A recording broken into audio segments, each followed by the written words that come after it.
नाज़रीन, सॼे मुल्क जी तलहार में बि करबला जे शहीदनि खे भेटा पेश करण लाइ आज़ादारी जो सिलसिलो जारी आहे। शहर जे मरकज़ी इमाम बारगाह तां क़दीम मातमी जुलूस बरामद कयो वियो। हर तरफ़ लब्बैक या हुसैन जूं सदाऊं बुलंद आहिनि। उन हवाले सां रिपोर्ट करे रहियो आहे तलहार मां धरती टीवी न्यूज़ जो रिपोर्टर रुस्तम अली कहेरी।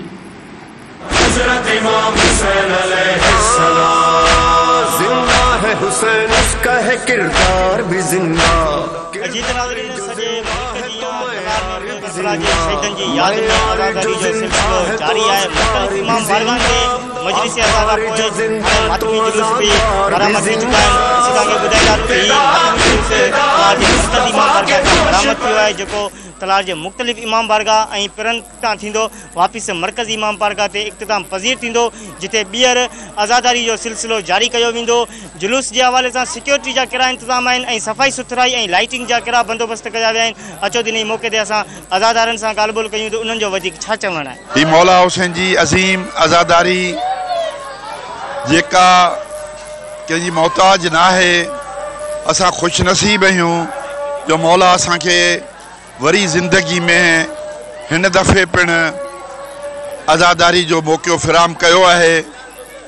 ज़िंदगी ते को भरोसो न आहे। जो की शब ऐं सुभाणे राति जी शब आशूरा ते को बि घर में न वेहे। नंढा वॾा पोड़ा पका सभु आज़ादारी में हुजनि, मातमी जुलूसनि में हुजनि।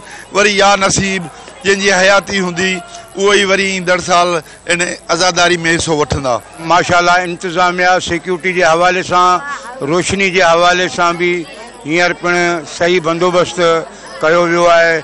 असां मोमिन इहो आख़िर में सभिनी जे लाइ इहो ई चवंदासीं त मौला उन्हनि खे अजर ॾींदो, जेके हिन आयाम अज़ा जे ॾींहंनि में जुलूसनि जे रस्तनि ते रोशनियूं था कराइनि ऐं नियाज़ लंगर जा एहतमाम कनि था।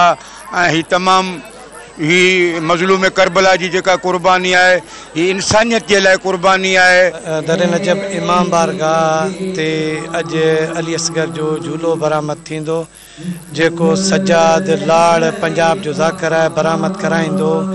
परे परे जा मोमिन या हुसैन जी ॿोली करे पंहिंजो अचनि पिया।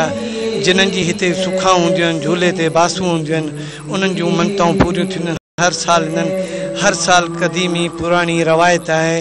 ऐं जेको हिन इमाम बारगाह ते झूलो शबी जेको बरामद थिए थो, जीअं मुहर्रम हराम महीने में न बलार महीने में असांजे DI साहब SP साहब सख़्त हिदायतुनि में सिक्योरिटी जा बिल्कुलु इंतज़ाम सख़्त कया आहिनि। 40 खां 50 पुलिस असांजी जवान मुख़्तलिफ़ ऑफिसर लॻल आहिनि।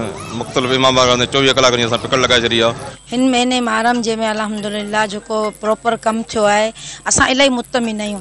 लाइटनि जे हवाले सां, सफ़ाई जे हवाले सां, स्वीपर पंहिंजी ईमानदारी सां बहितरीन तरीक़े सां कमु करनि पिया ऐं टाउन मां बिल्कुलु फुल सपोर्ट मिली आहे। हिकिड़े अयाम आज़ादारी जे हवाले सां शहर जे मुख़्तलिफ़ इमाम बारगाहनि तां जुलूस आज़ाद निकिरी चुका आहिनि, जेके शहर जे मुख़्तलिफ़ रस्तनि तां थींदा मरकज़ी इमाम बारगाह ते ख़तमु थींदा ऐं जिते जेको आहे उनखां पोइ जेको बाक़ाइदा मजालिस जो सिलसिलो शुरू थींदो।